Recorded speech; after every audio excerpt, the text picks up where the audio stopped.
discussing my book selection of the month from the Oprah Winfrey Book Club. As you all know, I select a new novel for you viewers to read and discuss every month. My book selections are usually terrific, and this month is certainly no exception. This book tells the tale of one of the most enthralling love affairs in the history of literature. Now, to help with this massive work, I asked my friend Gail. Gail, how do I best educate the young minds of today on Anna Karenina? How should I do this book justice on my show? Gail being Gail, well, she gave me the greatest advice. She said, interview the man who wrote the book on your show. And so, without further ado, please welcome Leo Tolstoy!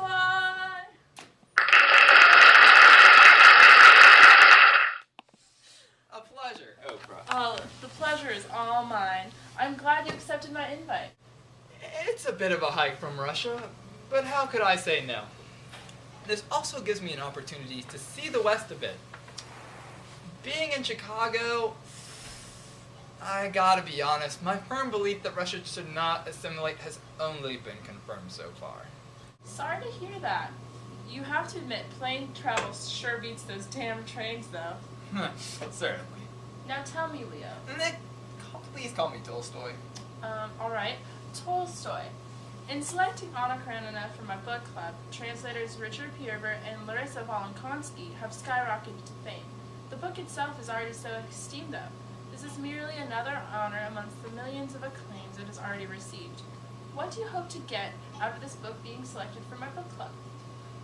Funny you ask that, Oprah. I was sitting at my house in Yasnaya Poliana before coming here thinking, how do I take my work, a classic, I stress classic, and teach it in a new medium? How do I reach the new generation? It really was troubling me, I have to say. I called my buddy and colleague, Victor Hugo, and he showed me this Western device, no idea what it is, but told me that this internet could perhaps help with my novel and the new generation. Now, I do not know the first thing about the internet. I just write the books. And I've never been big on assimilation. But this idea has promise. Thus, I consulted 3 young students at an institution my friend Alexander Solzhenitsyn in Vermont was telling me about, Middlebury College. They effectively analyzed my piece with a new website, critiquing it in the most masterful of ways. This website really is quite something. I've never seen anything like it. A work of genius, really. Oh, are you referring to the very informative analytical website, www.annakarenina.webs.com? Why, yes. The young engineers, I guess we can call them, really did a splendid job. I wanted my masterpiece to be accessible to readers today. After all, the Oprah Winfrey Book Club attracts all kinds, and I believe these young mid-children, mid-kids, something like that, did a terrific job. What does the website entail exactly?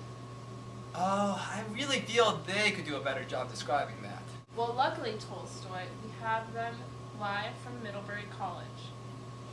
Thank you, Tolstoy and Oprah. When we were first approached with this project, we were a little bit unsure about how to go about setting it up in a way that can really appeal to 21st century audience. We finally ended up with this website, which we think is really informative, and we're excited to share a few of the themes with you today. The first line of the book is, all happy families are alike. Each unhappy family is unhappy in its own way. And really, for the rest of the book, Tolstoy is kind of depicting these unhappy families and kind of showing us why they're unhappy in their own way. First off, yeah, we have, the book starts off with Dolly and Stiva, who he has just cheated on her. They have to kind of choose between, you know, keeping their family together without love anymore, or breaking apart their family. She gets to keep motherhood, which was ultimately kind of a savior for her. But at the same token, she also is consistently deceived. If Dolly were to try to leave her husband, she would have to deal with those ramifications.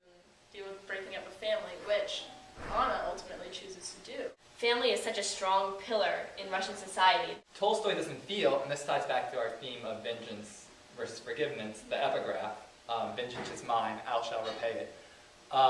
is Tolstoy isn't looking to enact revenge against Anna. He's showing us it can't end any other way. Well, I think a part of it, back to family, is that family is the link from like an individual and like individuals to society, like, especially in Russian society. That family unit is very important. And once she ruins that in a way, there's just no turning back.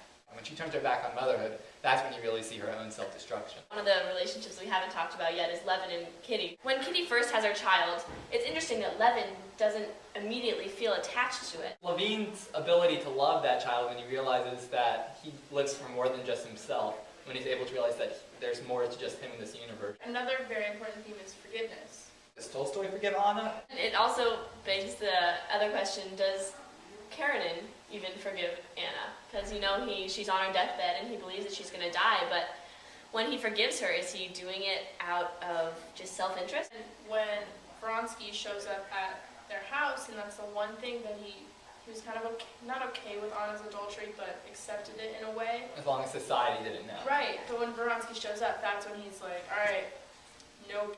Taking Seryozha, it's really the final point when Anna has to choose motherhood or her passions. And she goes to fill her passion.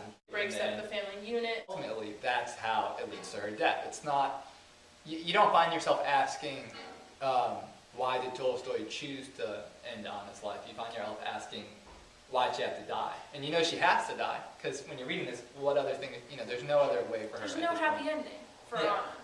Obviously, there's a lot more on the website. Our website seeks to examine every facet of this 817-page novel.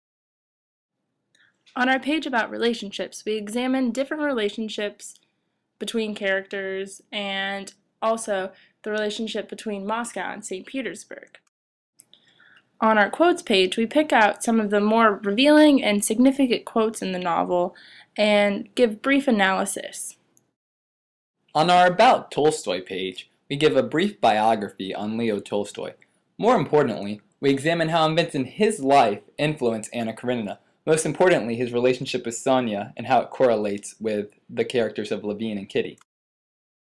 We also have a FAQ page that has some frequently asked questions that are more book club questions than essay topics per se. In addition to the website, we also made a Tumblr, which we used as a space to incorporate quotes that didn't necessarily fit into one of our categories, but that we felt important or significant or just interesting or emotionally provocative, as well as pictures and videos. We really encourage you to explore the website if you want to learn more about the book. Thank you again for the opportunity, Oprah and Tolstoy. Back to you guys. Well, thank you, Grace, Allie, and Robert. Tolstoy, the audience has a couple questions. Would you be willing to field them? Ask away. Yes. Why is Anna not featured in the 8th part of the book? By leaving Anna out, I do not allow Anna to have the last word. The novel ends with Levin's dilemma, which parallels Anna's. But unlike Anna, who fails to fulfill her passion and throws herself under a train, Levin is able to reject death and find the happy family Anna never got to have.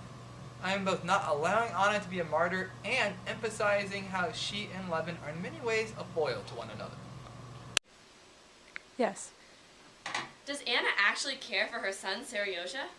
She initially states how much she loves him, but in the end, she chooses passionate love over familial love, which shows that her love for Seryozha is not as strong as she claims it to be in the beginning. And when she does turn her back on motherhood, which she does at one point love dearly, that is when she has her downfall. Yes. Is Anna selfish in committing suicide? I would say yes. She is suffering, but her suicide ultimately is a form of vengeance against Vronsky. Furthermore, in committing suicide, she leaves her 2 children, Seryozha and Anna, to be raised by Karenin, the very man she left to begin with because she couldn't stand the thought of being with him. That's all we have for today. Thank you so much, Leo Tolstoy, for coming on my show. Now, don't forget to tune in tomorrow. We have Tom Cruise, very exciting, and a special giveaway.